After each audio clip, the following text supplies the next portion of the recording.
Hello student, स्वागत है आप सभी का कक्षा 10 गणित की प्रश्नावली 2.2 में। प्रश्न संख्या 1 के आज 5वें भाग को करने जा रहे हैं, जो कि बहुत ही आसान है। इसको करने के लिए सबसे पहले आपको इसे अपनी नोटबुक पर इस प्रकार से उतार लेना है। इसके बाद देखिए, ये आपको एक बहुपद दिया गया है और इसके आपको शून्य ज्ञात करने हैं, जैसा कि प्रश्न संख्या 1 में दिया गया है। और उसके बाद आपको शून्य और गुणांकों के बीच संबंध की सत्यता की जांच करनी है। ठीक है, तो शून्य ज्ञात करने के लिए इसमें हमें सबसे पहले एक सर्वसमीका की प्रयोग की ज़रूरत पड़ेगी। तो वो सर्वसमीका क्या है, आइए इसे एक रफ पेज पर देख लेते हैं।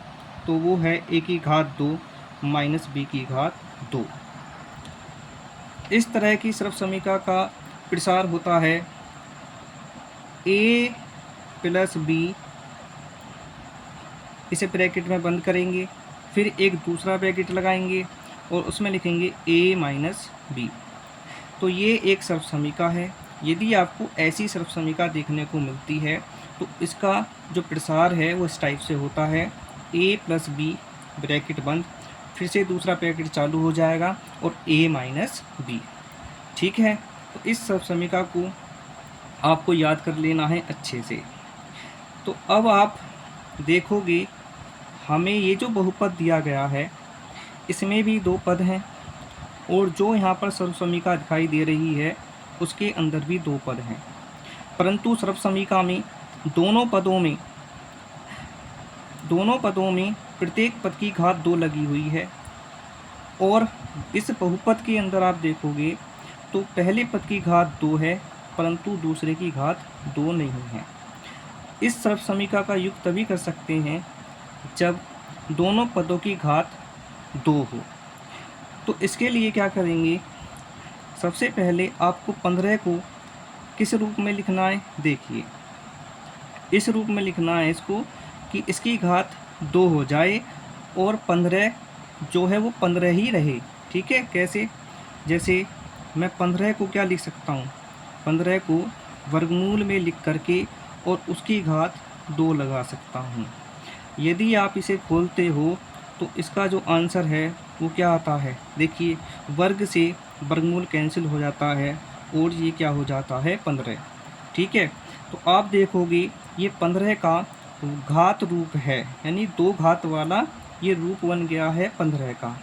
इसमें कोई भी चेंज नहीं है, अर्थ तो 15 का ही निकलेगा, परंतु घात इसकी 2 हो चुकी है। ठीक है, तो देखने में तो ये अलग लगता है, परंतु जब सोल्व करते हैं तो आंसर हमारा 15 ही आता है। तो इसलिए हम इस 15 की जगह क्या लिख सकते हैं, वर्गमूल 15 की घात 2। तो चलिए इसे उतार लेते हैं, t की घात 2 माइनस वर्गमूल 15 की घात 2। ठीक है, आप देखेंगे कि ये जो बहुपद है इस सर्वसमीका के रूप का हो गया है, जिसमें a के स्थान पर क्या आएगा t और b के स्थान पर क्या आएगा वर्गमूल 15। तो चलिए प्रसार कर लेते हैं बराबर। जब इसको खोलते हैं तो a प्लस बी होता है, तो a के स्थान पर t रखना है और b के स्थान पर क्या रखना है वर्गमूल 15। तो इसका प्रसार हो जाएगा t माइनस b के स्थान पर क्या आ जाएगा वर्गमूल 15।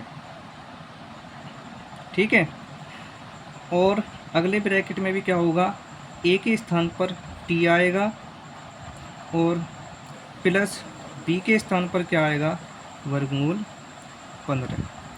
इसमें एक बार आपको इन दोनों को जोड़ के लिखना होता है और एक बार घटा के लिखना होता है।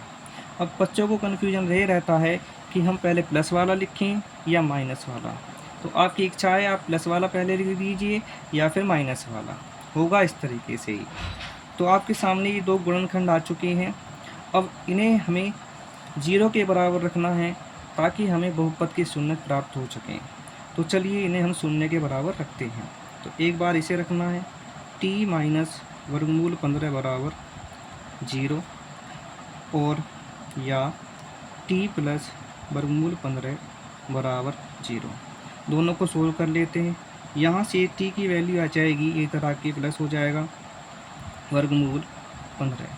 इसी तरीके से यहाँ से t की वैल्यू क्या हो जाएगी, ये इधर आएगा पक्षांतर होके, तो ये हो जाएगा माइनस का वर्गमूल 15।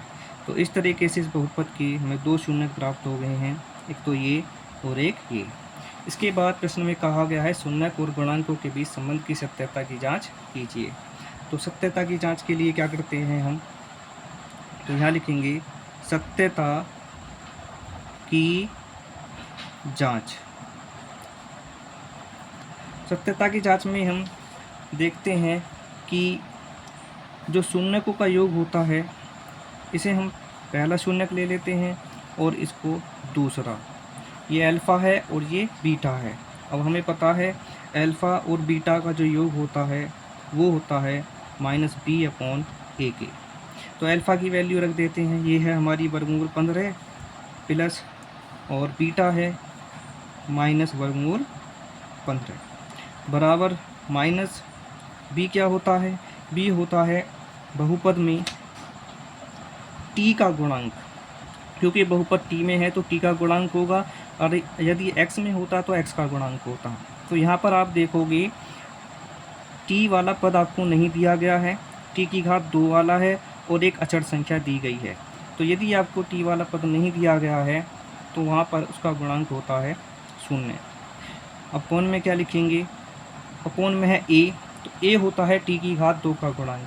तो यहाँ पर देखिए t की घात 2 का गुणांक क्या है, 1 है। यहाँ पे यदि कुछ नहीं लिखा है तो उसका गुणांक 1 माना जाता है, तो यहाँ पर हम लिखेंगे 1। अब यदि इन्हें सोल्व करेंगे तो क्या आएगा, वर्गमूल 15, बाहर प्लस का चिन्ह है तो अंदर का चिन्ह चेंज नहीं हो सकता, माइनस वर्गमूल 15 बराबर 1 से इसे भाग करेंगे तो 0 आ जाएगा, और -15 और ये दोनों कैंसिल हो जाएंगे क्योंकि ये सेम संख्याएं हैं और अलग अलग चिन्ह की हैं, तो इसलिए कट के 0 हो जाता है। तो इस प्रकार से ये दोनों साइड क्या हो जाती हैं, बराबर। इसके बाद हमें चेक करना है शून्यकों का गुणनफल, यानी अल्फ़ा गुणा बीटा बराबर होता है c/a। अल्फ़ा के स्थान पर अल्फ़ा की वैल्यू रखनी है, तो अल्फ़ा कितना है, वर्गमूल 15 है, गुणा बीटा कितना है -15 वर्गमूल में, बराबर c कितना है, c देखिए अचर संख्या होती है बहुपद के अंदर, तो वो है -15। अपोन में a कितना है, a होता है t की घात 2 का गुणांक, क्या है ये 1, तो a के स्थान पर आप लिखोगे 1। अब इनकी गुणा करेंगे तो ये हो जाता है -15। वर्गमूल 15 की वर्गमूल 15 से गुणा करेंगे तो 15 आता है, और बाहर माइनस का चिन्ह है तो माइनस का चिन्ह लग जाएगा। और जब हम 1 से वर्गमूल 1 से जब हम -15 को भाग करेंगे तो क्या आएगा, -15। इस प्रकार से देखिए आपकी ये जांच हो चुकी है और ये क्वेश्चन सोल्व हो चुका है। अब वीडियो आपको अच्छी लगी हो तो इसे लाइक कर दीजिए, सब्सक्राइब कर लीजिए और बेल आइकन को प्रेस कर दीजिए, ताकि कोई भी वीडियो अपलोड करूँ तो उसका नोटिफिकेशन आप तक पहुंच जाए। नेक्स्ट वीडियो में फिर मिलते हैं अगले प्रश्न के साथ। धन्यवाद।